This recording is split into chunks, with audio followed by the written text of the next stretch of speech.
नमस्कार प्रिय छात्रों, मेरा नाम है सूरज और आप देख रहे हैं मैथ्स विद सूरज सर। तो आज हम लोग कक्षा 11th के प्रश्नावली 1.1 के पहले प्रश्न को विस्तार पूर्वक हल करेंगे। तो चलिए हल करना प्रारंभ करते हैं। तो हमारे पास पहला प्रश्न कह रहा है, निम्नलिखित में कौन से समुच्चय हैं, अपने उत्तर का औचित्य बताइए। यानी हमारे पास कुछ प्रश्न दिए गए हैं, पूछ रहा है इन प्रश्नों में से कौन समुच्चय है और अपने उत्तर का औचित्य भी बताना है, यानी कि अपने उत्तर का कारण भी बताना है। यानी यदि कोई कथन समुच्चय है तो क्यों है और नहीं है तो क्यों नहीं है। तो चलिए इसमें का पहला प्रश्न देखते हैं। पहला कह रहा है, जे अक्षर से प्रारंभ होने वाले वर्ष के सभी महीनों का संग्रह। तो सबसे पहले हम देखेंगे कि क्या यह कथन सुपरिभाषित है या नहीं है। तो जे अक्षर से प्रारंभ होने वाले वर्ष के सभी महीनों का संग्रह। तो यदि आप अपने कक्षा के सभी विद्यार्थियों से पूछेंगे कि जे अक्षर से प्रारंभ होने वाले सभी महीनों के संग्रह बताओ, तो सभी विद्यार्थी आपको जनवरी, जून, जुलाई ही बताएंगे। अर्थात हम कह सकते हैं कि यह कथन क्या है, सुपरिभाषित है। यानी कि प्रत्येक व्यक्ति के दृष्टिकोण से जो इसका उत्तर मिलेगा वो एक ही होगा। जब उत्तर एक ही मिलेगा तो क्या यह कथन सुपरिभाषित होगा या नहीं होगा? अवश्य होगा। तो हम कह सकते हैं कि यह कथन क्या है, सुपरिभाषित है। जब यह कथन सुपरिभाषित है तो क्या यह कथन एक समुच्चय को दर्शाया रहा है या नहीं दर्शा रहा है? तो अवश्य दर्शा रहा है। तो यहाँ लिख सकते हैं हम पहले में कि यह कथन सुपरिभाषित है, सुपरिभाषित है। यह कथन सुपरिभाषित है, इसलिए यह एक समुच्चय है, इसलिए यह एक समुच्चय है। ठीक है, अगला प्रश्न देखते हैं। अगला है हमारे पास, भारत के 10 सबसे अधिक प्रतिभाशाली लेखकों का संग्रह। तो भारत के 10 सबसे अधिक प्रतिभाशाली लेखकों का संग्रह।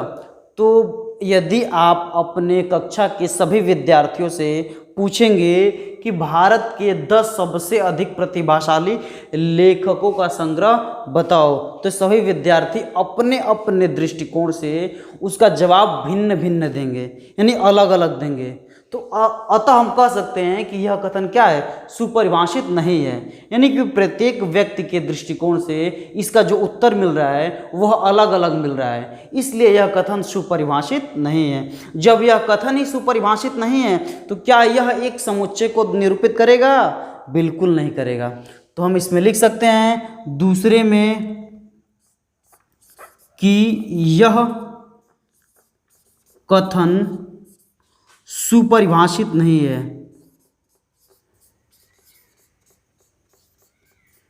यह कथन सुपरिभाषित नहीं है, इसलिए यह एक समुच्चय नहीं है, इसलिए यह एक समुच्चय नहीं है। आगे चलते हैं। अगला प्रश्न है हमारे पास, विश्व के सर्वश्रेष्ठ 11 बल्लेबाजों का संग्रह।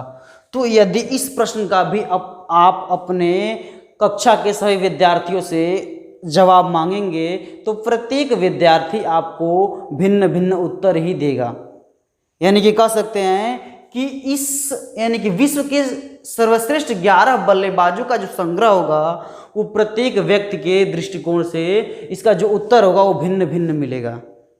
यानी कि किसी के दृष्टिकोण में सचिन अच्छा खेलते हैं तो किसी के दृष्टिकोण में सौरव गांगुली अच्छा खेलते हैं, किसी के दृष्टिकोण में क्या कहते हैं क्रिस गेल अच्छा खेलते हैं। तो ऐसे सभी के दृष्टिकोण से भिन्न भिन्न हो सकता है इसका उत्तर। तो इसलिए कह सकते हैं कि यह कथन क्या है, सुपरिभाषित नहीं है। जब यह कथन सुपरिभाषित नहीं है तो क्या यह कथन एक समुच्चय को दर्शाएगा?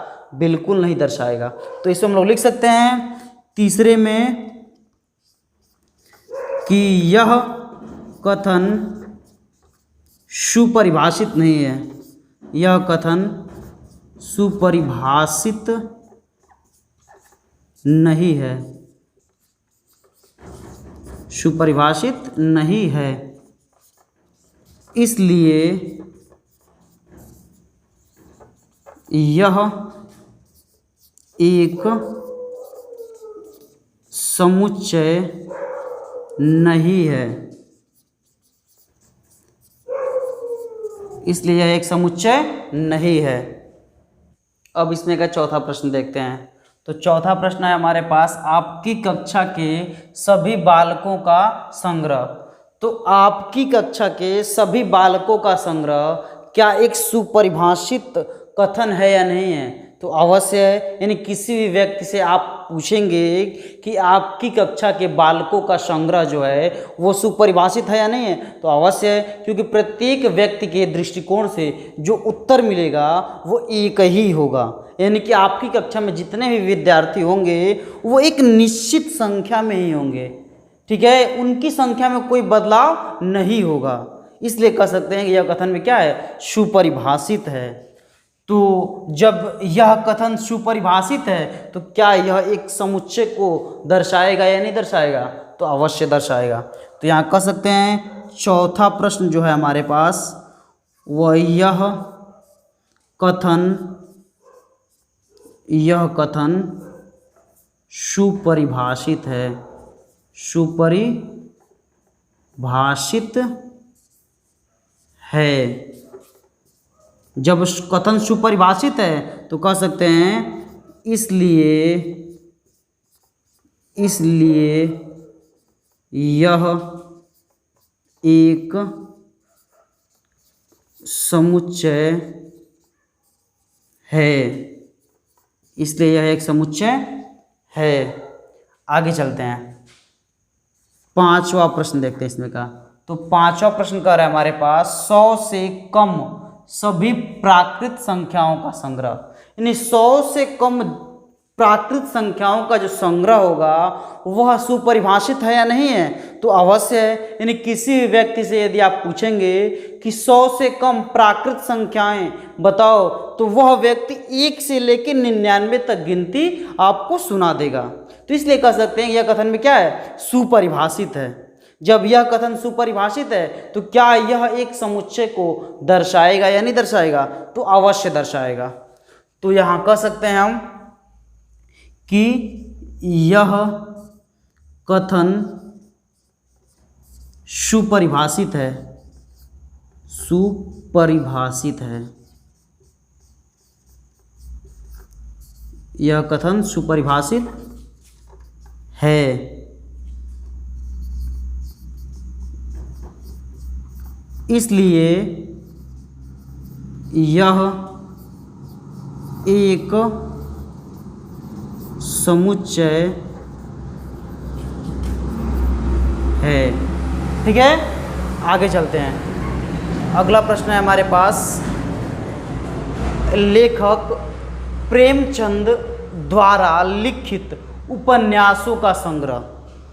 तो लेखक प्रेमचंद द्वारा लिखित उपन्यासों का जो संग्रह है वह क्या सुपरिभाषित है या नहीं है? तो अवश्य है। किसी भी व्यक्ति से आप पूछेंगे कि लेखक प्रेमचंद द्वारा लिखित उपन्यासों का संग्रह बताओ, तो लेखक प्रेमचंद ने जितने भी उपन्यास लिखे हैं वह व्यक्ति आपको पूरा का पूरा बता देगा। इसलिए कह सकते हैं कि यह कथन भी क्या है, सुपरिभाषित है।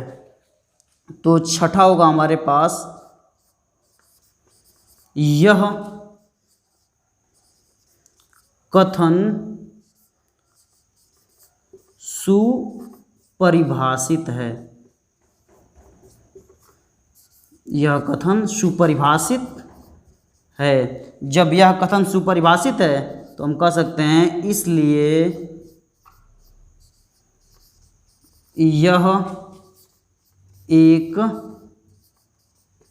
समुच्चय है। यह एक समुच्चय है। ठीक है, अगला देखते हैं। अगला है हमारे पास सभी समपूर्णांकों का संग्रह। तो सभी समपूर्णांक क्या हो सकते हैं? 2, 4, 6 डॉट डॉट डॉट, या -2, -4, -6 डॉट डॉट डॉट, ये सभी समपूर्णांक होंगे। तो आप किसी भी व्यक्ति से यदि पूछेंगे कि समपूर्णांकों का संग्रह बताओ, तो वह व्यक्ति आपको -2, -4, -6 या -2, -4, -6 या 2, 4, 6 ही बताएगा आपको। ठीक है, तो इसलिए कह सकते हैं कि यह कथन में क्या है? सुपरिभाषित है। जब यह कथन सुपरिभाषित है तो क्या यह एक समुच्चय को दर्शाएगा या नहीं दर्शाएगा? तो अवश्य दर्शाएगा। तो हम यहाँ कह सकते हैं 7वां इसमें का कि यह कथन सुपरिभाषित है। यह कथन सुपरिभाषित है, इसलिए यह एक समुच्चय है। यह एक समुच्चय है। अगला देखते हैं। अगला है हमारे पास इस अध्याय में आने वाले प्रश्नों का संग्रह। तो इस अध्याय में जितने भी प्रश्न आएंगे क्या वह निश्चित हैं या नहीं है?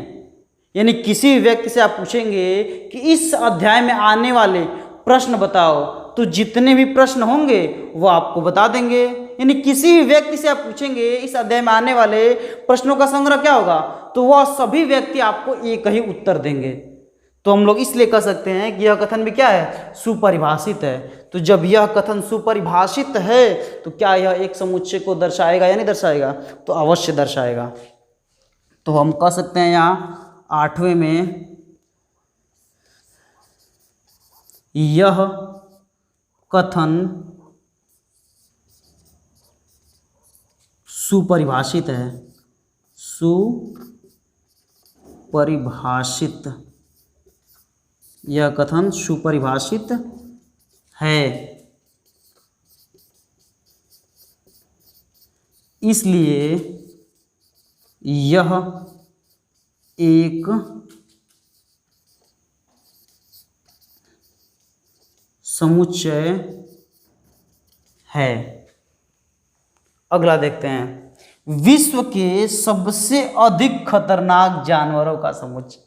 तो विश्व के सबसे अधिक खतरनाक जानवरों का समुच्चय क्या हो सकता है? तो हो सकता है कि किसी को छिपकली से डर लगता है, तो किसी को सांप से, तो किसी को कुत्ता से, किसी को बिल्ली से, किसी को शेर से। यानी कि प्रत्येक व्यक्ति के दृष्टिकोण से जो खतरनाक जानवर होते हैं वह अलग अलग होते हैं, इसलिए यह कथन सुपरिभाषित नहीं है। जब यह कथन सुपरिभाषित नहीं है तो क्या यह एक समुच्चय को दर्शाएगा? बिल्कुल नहीं दर्शाएगा। तो हम यहाँ कह सकते हैं 9वें में यह कथन सुपरिभाषित नहीं है।